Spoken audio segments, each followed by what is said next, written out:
शिमाल मशरकी बहरा अरब में मौजूद समुद्री तूफान ताउते से मुताल्लिक महकमा मौसमियात ने 10वां और आखिरी अलर्ट जारी किया है, जिसके मुताबिक शदीद तरीन समुद्री तूफान भारतीय गुजरात से गुजरने के बाद शदीद तूफान में तब्दील हो गया है। कराची में गुज़िश्ता रात साल 2015 के बाद दूसरी गर्म तरीन रात रही। कम से कम दर्जा हरारत 33 डिग्री सेंटीग्रेड रिकॉर्ड किया गया। तूफान के असरात कराची में आज भी गर्म और मरतूब मौसम की सूरत में रहेंगे। कल से समुद्री हवाएं बहाल हो सकती हैं। शुमाल मशरक़ी बहरा अरब में मौजूद समुद्री तूफान ताउते के हवाले से महकमा मौसमियात ने 10वां और आखिरी अलर्ट जारी कर दिया। शदीद तरीन समुद्री तूफान भारतीय गुजरात से गुजरने के बाद शदीद समुद्री तूफान में तब्दील हो गया। शदीद समुद्री तूफान राजस्थान में मौजूद है। इसके ज़ेरे असर थरपारकर और उमरकोट में कुछ मकामात पर गरज चमक के साथ बारिश हो सकती है। इन इलाकों में हवाएं 30 से 50 किलोमीटर फी घंटा की रफ्तार से चल सकती हैं। आज शाम तक समंदर में तुग़यानी की कैफियत रहेगी। माहीगीरों को समंदर में न जाने की हिदायत की गई है। माहीगीर कल से शिकार पर जा सकते हैं। कराची में मौसम आज भी मरतूब और शदीद गर्म रहेगा। दर्जा हरारत 40 से 42 डिग्री के दरमियान रह सकता है, जबकि शुमाल और शुमाल मशरक़ी हवाएं चलेंगी। कल से समुद्री हवाएं बहाल होने से गर्मी की शिद्दत में कमी आ जाएगी, जबकि दर्जा हरारत 36 से 38 डिग्री के दरमियान रहेगा। कैमरामैन जावेद उमरानी के साथ उन्नीबाज ज़मीर शाह, जियो न्यूज़, कराची। हैदराबाद में चलने वाली हवाओं के सबब गर्मी का जोर कदरे कम हो गया है। शाम तक गर्द आलूद हवाएं चलने का भी इम्कान है। मजीद डिटेल से हमें आगाह करेंगे अली नईम। हैदराबाद में आज सुबह से ही हवाएं चल रही हैं। मौसम सुबह में अब्रालूद था, जबकि वक्त गुजरने के साथ साथ ये जुज़वी अब्रालूद हो चुका है। गुज़िश्ता रोज़ तक लू की कैफियत थी हैदराबाद में, इस वक्त वो लू की कैफियत नहीं है। महकमा मौसमियात की जानिब से जो हैदराबाद के अंदर दर्जा हरारत बताया गया है वो 34 डिग्री सेंटीग्रेड है, और जिसके बढ़ने का इम्कान है, और 41 डिग्री सेंटीग्रेड से 42 डिग्री सेंटीग्रेड तक होने का इम्कान है। इसके साथ ही साथ अगर बात करें हैदराबाद में बारिश की, तो बारिश का इम्कान को तक मुस्तरद किया गया है महकमा मौसमियात की जानिब से, और इस बात का इम्कान जाहिर किया गया है कि शाम तक तेज़ गर्द आलूद हवाएं भी चल सकती हैं। उधर मीरपुर खास डिवीजन में भी समुद्री तूफान के असरात वाज़ेह होते जा रहे हैं। मीरपुर खास, सुमरकोट और सांगड़ इजला में मौसम अबरालूद और शदीद गर्म है, जबकि हुक्काम ने सेम नालों की सफाई का काम भी शुरू कर दिया है। तफसीलात से आगाह करेंगे नुमाइंदा जियो न्यूज़ मोहम्मद खालिद। समुद्री तूफान ताउते के कुछ असरात अब मीरपुर खास, सांगड़ और उमरकोट में भी पहुंचना शुरू हो गए हैं। इन तीनों अजला में मौसम आज सुबह से अबर आलूद है और गर्मी की शिद्दत में इजाफा हो गया है। हवाएं बंद हैं। इन तीनों अजला में वज़ीर आला सिंध के हुक्म पर 3 वज़रा हरिराम किशोरीलाल मीरपुर खास पहुँचे हैं, मीर तैमूर तालपुर उमरकोट पहुँचे हैं और सरदार शाह वो सांगड़ पहुँचे हैं। उन्होंने ज़िला इंतज़ामिया से ब्रीफिंग ली है और मुमकिन तूफ़ान से आवाम को तहफ़्फ़ुज़ देने के लिए इक़दामात पर तफसीली बात की है। तमाम तर तफसीलात और ब्रीफिंग लेने के बाद ज़िला इंतज़ामिया ने इन तीनों वज़रा को तमाम तर इंतज़ामात मुकम्मल होने की यकीन दहानी कराई है। सेम नालों की सफाई का काम शुरू कर दिया गया है। थरपारकर की सूरत हाल के मुतालिक आपको आगाह करें, जहां रात से कहीं हल्की और कहीं तेज़ बारिश का सिलसिला जारी है। हॉस्पिटल्स में हंगामी सूरत हाल नाफिज है। मज़ीद बता रहे हैं थरपारकर से निज़ाम सम्मो। मैं इस वक्त मौजूद हूँ थरपारकर की तहसील नगर पारकर में। यहाँ पे मौसम की बात की जाए तो रात भर से तेज़ हवाओं के साथ बारिशों का सिलसिला जारी रहा। अभी इस वक्त नगर पारकर शहर की बात की जाए तो हल्की हल्की हवाएं चल रही है। थरपारकर के मुख्तलिफ इलाकों में हल्की और तेज़ बारिशों का सिलसिला जारी है। तालका अस्पताल नगर पारकर में पार्लियामानी सेक्रेटरी सेहत सिंध व MPA Qasim Siraj Soomro, deputy commissioner Tharparkar, DHO Tharparkar ने वार्ड का दौरा किया और इंतजामात का जायजा लिया। जैसा कि हमने आपको अपडेट किया था कि समुद्री तूफान ताउते भारतीय रियासत गुजरात से टकरा गया है। तूफान के बायस मुख्तलिफ हादसात में 21 अफराद हलाक और 96 लापता हैं। समुद्री तूफान ताउते को 30 साल का बदतरीन तूफान करार दिया जा रहा है। तूफान के सबब समंदर में 10 फुट की ऊंची लहरें बुलंद हुई।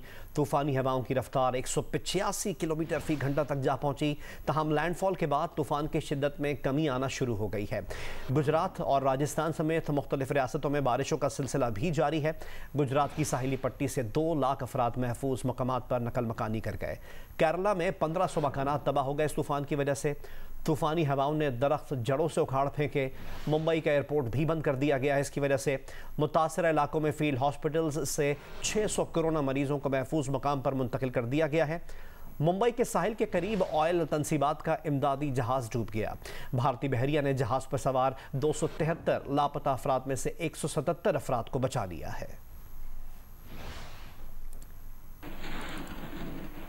बुलेटिन में आगे बढ़ें, कुछ दीगर खबरें शामिल कर रहे हैं और आपको बताएं कि वफाकी वज़ीर इत्तलात व नशरियात फवाद चौधरी ने कहा है रावलपिंडी रिंग रोड इंक्वायरी की इब्तदाई रिपोर्ट में किसी वज़ीर या मुशीर के मुलव्विस होने का सबूत नहीं मिला।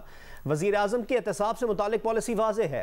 हुकूमती एहलकारों को एहतसाब का खौफ होना चाहिए। ताकतवर तरीन लोग भी कानून से मुबर्रा नहीं। जिस पर भी इल्ज़ामात लगेंगे तो तहकीकात होंगी, जवाबदही का उसूल लागू होगा। एक बयान में यह भी कहा कि नून लीग और पीपल्स पार्टी के दौर में मीडिया के गले बैठ जाते थे, लेकिन मजाल है कान पर जूं भी रहेंगे। ये ही निज़ाम में तब्दीली है।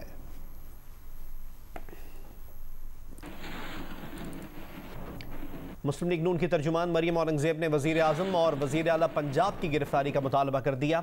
प्रेस कॉन्फ्रेंस में कहा इमरान खान और सरदार उस्मान बुज़दार के होते हुए सरकारी रिकॉर्ड टैंपर हो रहा है। इसी तरह मरीगाला रेगुलराइज किया गया।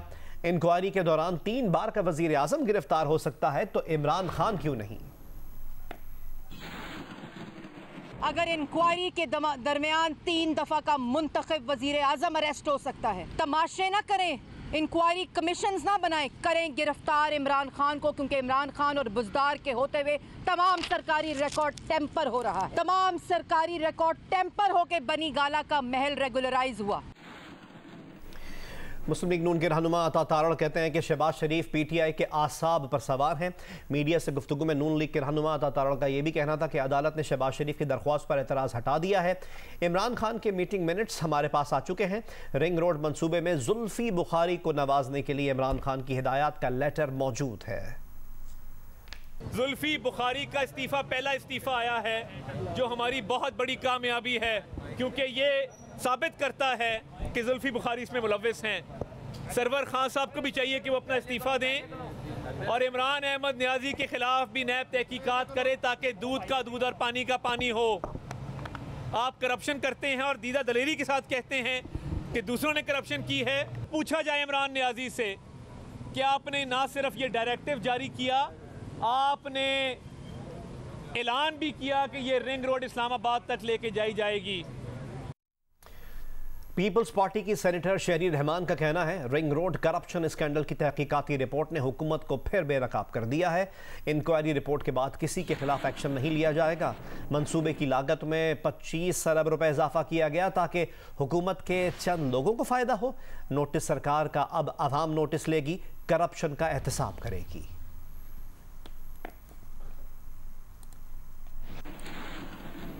वज़ीर ख़ारजा शाह महमूद कुरैशी अहम सिफारती मिशन पर तुर्की पहुँच गए हैं। वो कल सूडान, फ़लस्तीन और तुर्क वज़ीर ख़ारजा के साथ न्यूयॉर्क जाएंगे। अक़वाम मुत्तहिदा की जनरल असम्बली में फ़लस्तीनियों पर ढाए जाने वाले इसराइली मुज़ालिम के ख़िलाफ़ आवाज़ बुलंद करेंगे।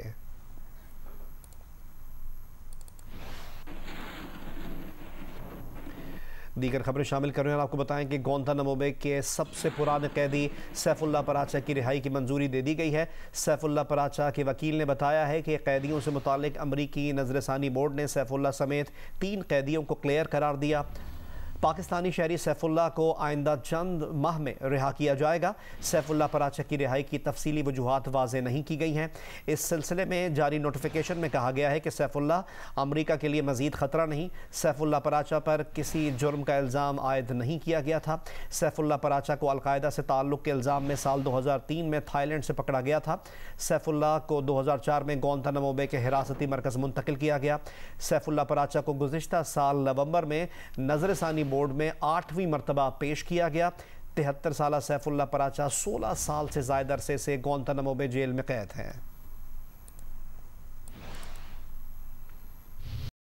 कराची के इलाके गुलबर्ग टाउन में गुजर नाले से मिलने वाली लाश अब्बासी शहीद हॉस्पिटल मुंतकिल कर दी गई है। भाई ने इल्जाम लगाया है कि पुलिस एहलकारों ने मारा, जिससे यूनुस फिसलकर गुजर नाले में घिरा। पुलिस का कहना है कि किसी एहलकार ने यूनुस को नहीं मारा। पोस्टमार्टम रिपोर्ट के बाद कानूनी कार्रवाई की जाएगी। मजीद डिटेल से हमें आगाह करेंगे नुमाइंदा जियो न्यूज़ ज़ीशान शाह। आज सुबह तकरीबन 6 बजे समाबाद थाने की हदूद में गुजर नाले का जो मकाम है वहाँ पे पुलिस की जानिब से रेड की गई। इस हवाले से यहाँ पे इस पूरे वाक़े के अंदर एक शख्स हलाक हुआ। इस हवाले से जो हमारी बात हुई, जहाँ पे जो अहल खाना है, हलाक शख्स की शनाख्त यूनुस के नाम से हुई है, जो कि कबाड़िए का काम करता है, उसका ठेला चलाता है। ताहम जब हम इस वक्त अब्बासी में मौजूद हूँ, वहाँ पर हलाक होने वाले जो यूनुस है उसके अहल खाना भी मौजूद है। उनसे बात करते हैं कि असल वाक़या मंजर यहाँ पर क्या आया है। सुबह भाई हो क्या 6 बजे के करीब निकला था बच्चों के लिए नाश्ता लेने, तो वहाँ से गुजर नाले की तरफ से गुजर रहे थे तो कुछ दोस्त मिले, तो उनके साथ जैसे ही खड़े हो गए तो पीछे वो क्या 2 पुलिस वाले आ गए, खास कर समनाबाद के पुलिस वाले लड़के थे। तो वो आए तो डंडा चार्ज किया, गिर गया नाले में। एक तो नाला भी गहरा, वो डूबने के लिए चिल्ला रहे कि बचाओ, और ये ऊपर से और उसको यानी कि पत्थर 2-3 उसके सर पे मारे हैं, तो लिहाजा वो उधर ही एक्सपायर हो गए। इब्तदाई इतलात के मुताबिक जो पुलिस के आला अफसरान, उनका कहना था कि मंशात फरोशों के ऊपर कार्रवाई करने गई थी। ताहम जो ये वाकया हुआ है, इस हवाले से पुलिस का कहना है कि जब ये लाश का पोस्टमार्टम होगा उसके बाद में जो चीज़ें मंजर आम पे आएंगी, उस हवाले से अगर पुलिस के अहलकार इसके अंदर इन्वॉल्व हैं तो उनके खिलाफ कार्रवाई अमल में लाई जाएगी। कोरोना वैक्सीनेशन से मुतालिक आपको अपडेट करें। कराची में कोरोना से बचाव के लिए कायम वैक्सीनेशन सेंटर्स में बाकायदगी से वैक्सीन लगाई जा रही है। इसकी डिटेल से हमें आगाह करेंगी नुमाइंदा जियो न्यूज़ कशमाला नजीब।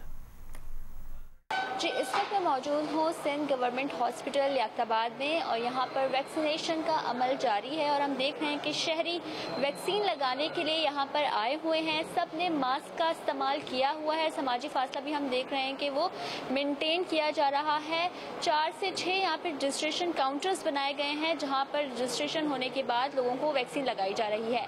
मेरे साथ इस वक्त डॉक्टर सुलेमान मौजूद है, जो यहाँ के फोकल पर्सन हैं। उनसे बात करते हैं। तादाद में कमी नजर आ रही है, आप क्या वजह देख रहे हैं? लोग वैक्सीन लगाने से डर तो नहीं रहे? पूरे 12 घंटे ये खुला हुआ है, तो लोग आते जाते हैं और करा के चले जाते हैं, तो ऐसी कोई कमी नहीं है।